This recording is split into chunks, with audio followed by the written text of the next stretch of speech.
magtatanong si Tita Julia. Mamaya, mamaya. Nandito, oh. Mamili ka daw. So, ito na, mga kababayan. Nakita nyo naman yung pinakita ko patungkol kay Binay. Di ba? Oh, mismong si Abby Binay, pinuna na itong si Sarah. Di ba? Kung sasabihin mo ba sa mga tao na after election lang ha, tsaka na mag 20 pesos per kilo ng bigas. Di ba? Kasi sasabihin na mumuliti ka. Oh. Hindi naman po gano'n ang trabaho ng gobyerno. Kung maibibigay mo na na mura ngayon, ngayon na. Ibigay mo na. Hindi mo pwedeng sabihin na, oh, mag-antay ako, mag-antay kayo ng timing. 'Di ba? Oh, ayan oh. Mm. 'Di ba? Oh, may nag-comment dito, sabi ni Emily Riota. Magdalena Valera, wow, paano nyo nalaman? Bait naman ang Pangulo natin. Actually, mabait talaga si BBM, ma'am. Ako na mismo nagsabi. Bakit? Nakita ko na eh. Nahawakan ko na kamay niyan eh. Ako din mismo nagsabi na pangit talaga ugali ni Sarah. Bakit? Kita nyo naman. Bakit? Minsan ba nakakita kayo na si Pangulong Bongbong Marcos may pinapapatay? Ni minsan ba ma'am nakita nyo na si Pangulong Bongbong Marcos merong killer na nakakausap? Wala. Ni minsan mo ba nakita na si Pangulong Bongbong Marcos nagmura? Hindi. Ah, bait. Eh yung ina-idolize ninyo. Ito sabi ni Jonathan Franco, next, no? Live punit passport. Actually, yung mga isyung ganyan, hindi natin pwedeng anuhin na yan, tatalakayin, napanood yun na yan sa TV. Yung mga punit-punit passport na yan. Alam mo, sa totoo lang, mga kababayan, ganito lang yan eh. Yung mga punit-punit passport na yung matanda na hindi nakalipad ng Indonesia dahil punit ang passport, kasalanan po yun ng nagpunit. Hindi po nakasalanan ng gobyerno yan. Alam nyo, lahat ng pangyayari dito, yes po, Ma'am Maricel Sullivan, nandito po kami sa Singapore. Andito po ako ngayon sa may sabi dito, Robertson Quay. Robertson Quay ba yan? Oo, Robertson Quay. Kaya sabi ko sa inyo mga kababayan, yung mga issue na dapat pangyayari sa ating bansa, hindi natin lahat isisi sa presidente.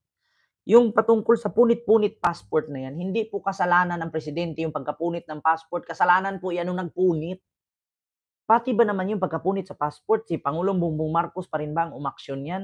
Saan ba yung mga general manager dyan? 'Di ba?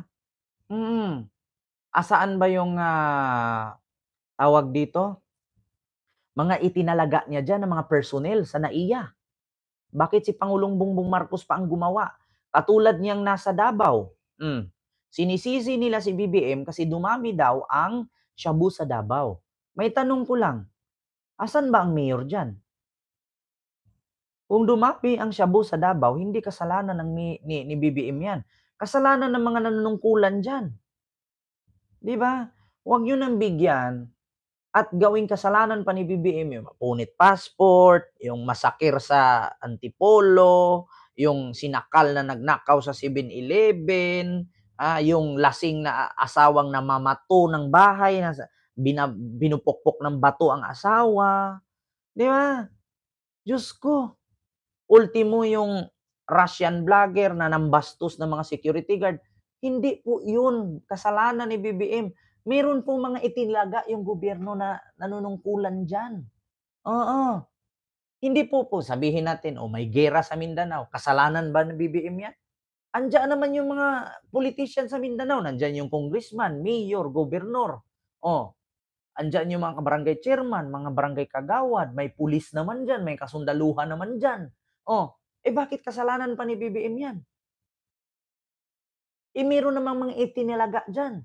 Yung patungkol sa punit passport sa NAIA, kasalanan po ng mga personel ng NAIA yan. Bakit hinahayaan nilang mangyaring ganyan at ultimo yung laglag bala sa NAIA?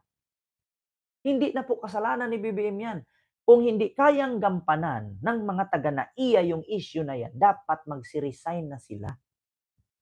Hindi kasi si BBM diktador na katulad kay Digong na tatakutin mo, ganituhin mo, ganyanin mo. Tignan niyo, ganito ha mga kababayan. Ang bawat estado ng buhay ng Pilipino, may kanya-kanya tayong power. Ganito yan. Sabihin natin, pulis ka, ikaw yung pinaka-PNP chief. Sa tingin mo, pag magtatapang-tapangan ka, pag nawala ka na sa posisyon mo at nag-retired ka na, may pulis na tutulong sa'yo? Example natin, naalala nyo si General Eliasar, na kapag kinikwilyuhan mga pulis, sinasampal mga pulis, binabatukan ang mga pulis, nung tumakbo siyang senador, nanalo ba? Ultimo mga pulis, hindi siya sinusuportahan. Di ba? Ultimo mga pulis, hindi siya sinusuportahan. Ganun ang gawin ninyo. Huwag kang magpaka-powerful at maging diktador. Bakit? Kapag wala ka sa posisyon at kapag dumating, di ba, sa punto na hulihin ka, katulad kay Digong, may mga politician bang tumulong sa kanya? Wala. Bakit? Kasi napakahigpit niya nung siya ang politician. Abusing power kasi. Kaya tignan ninyo, hindi porkit pulis ka, general ka, armed forces, mataas ang ranggo mo, magtatapang-tapangan ka. Pag nawala ka na sa posisyon mo, diba? Pag nawala ka na sa ranggo mo, hindi ka susuportahan maskin kaalyado mo. Bakit? Ang pangit ng ugali mo. Ngayon, nasa power ka, sasaluduhin ka ng tao. Di ba? Pag wala ka na sa power, duduraan ka niyan. Sabi ko nga sa inyo, tignan nyo si Digong, pag nakulong yan sa ICC, duduraan ng mga taga Davao yan. Nagkatotoo nga. Tama naman. Ilang Pilipino ang mas gustong si Digong manatili doon? Ilang Pilipino ang mas gustong si Sara ma-impeach?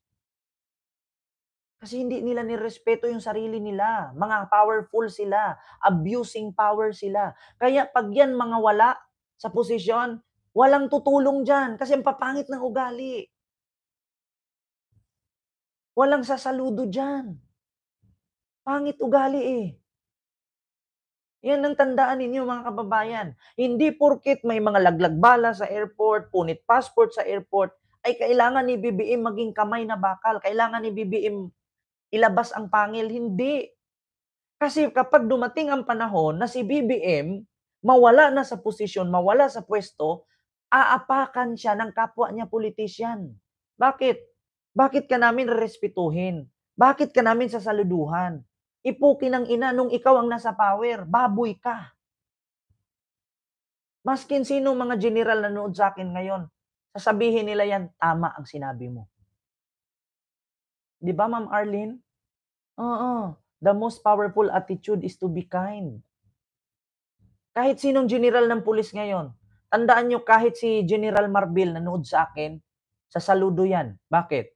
Si General Marbil kung mag-abuse power siya, magtatapang-tapangan siya, pag nawala yan siya sa posisyon, aapakan siya ng mga kapwa niya pulis. Pag dumating ang panahon na kailangan niya ng tulong, halimbawa, mayroong kasong kakaharapin, aarestuhin siya, walang tulong sa kanya. Bakit? Ang pangit ng ugali. Oh, di ba? Alam ng mga politisyan yan. Magpangit ka ng ugali, mag-abuse power ka, pag dumating ang panahon na walang-wala ka, walang tutulong sa'yo. Bakit? Dahil sa pinakita mo.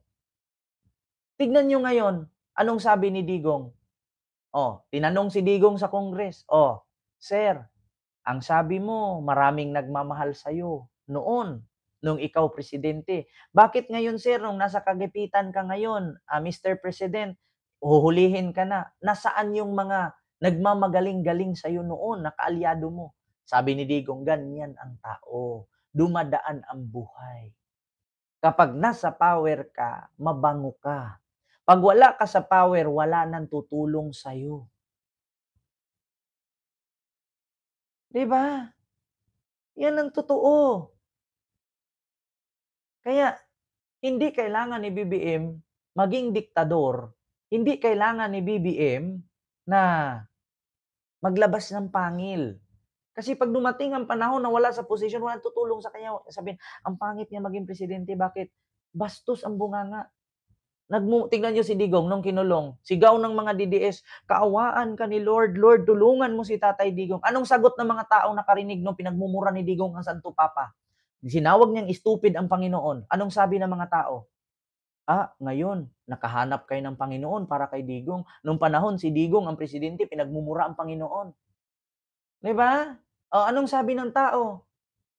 Ngayon nakakapagtawag kayo na, "Lord, tulungan mo si Digong," samantalang si Digong malakas pa at presidente pa, minura ang Panginoon. Ngayon nagkakaroon na kayo ng Panginoon na nasa kagipitan si Digong? Ah, 'Di ba? 'Yun ang isipin ninyo. Hindi porket tahimik si BBM ay hindi na gumagalaw at ang iniisip ng mga DDS, mas magaling pa rin talaga si Digong kasi walang adik, walang krimen. Walang krimen kasi siya mismo nagpapapatay, 'di ba? Oo. Dati sasabihin, grabe ngayon may patay dito, may patay doon. Noon wala kayong nalalaman na krimen kasi si Digong mismo patayin mo 'yan, tirahin mo 'yan, patayin mo 'yun. Ay hindi ba krimen ang tawag do'n? Ngayon sasabihin niyo, "Bakit? Sa Antipolo may minasakir na tao, krimen ito. Congratulations BBM, mataas ang krimen sa Pilipinas." Bakit nung panahon ni Digong umabot ng 30,000 ang napatay, hindi ba krimen 'yan? Porket presidente ang nagpapatay, hindi na krimen ang tawag. Porket si BBM tahimik lang patungkol sa mga pangyayaring ganyan, mataas na ang krimen. Kung italaga ninyo mula 2022 hanggang ngayon, bilangin niyo kung ilan ang krimen na nangyari sa Pilipinas, hindi pa umabot 5,000. Pero yung nangyari kay Digong, 3 to 6 months, 5,000 na ang patay. 3 to 6 months pa lang, krimen, 5,000 na ang killing incidents. Ma'am Arlene Pabular, mega love shoutout po. 'Di ba? Walang krimen. Bakit? Kasi dinuktor nga. Biruin niyo yung mga biktima nga sa extrajudicial killings ni Digong, walang record eh. Walang mapagsumbungan kaya sa ICC na nga nag-file ng kaso eh. Kasi kung dito ka sa Pilipinas mag-file, ibabasura lang. Bakit? Kasi si Digong ang presidente, hawak ni Digong ang batas. Ah, Tanungin ninyo ang abogado ng mga biktima ni Digong sa extrajudicial killings. Nagreklamo sila. Supreme Court, paulit-ulit sila. Ombudsman, paulit-ulit sila. Ang kaso dismiss. Kasi hawak ni Digong ang lieg ng batas. Kaya sa sobrang walang hustisya sa ating bansa na pinatay na hindi dinaan sa due process, dinala nila sa ICC. Doon sila nag-file. Alam kasi nila na hindi kaya sa bansa natin to. Bakit? Hawak ni Digong ang ating batas. Sa ICC natin to i-file. Pag hinuli si Digong, ang batas natin hindi pwedeng manghimasok sa ICC. Tabla. Kaya, nga. Di ba, mga kababayan? Tama ba ako? So, yun lang po. Yung aking live, mga kababayan. Mag-ingat po kayo. Maraming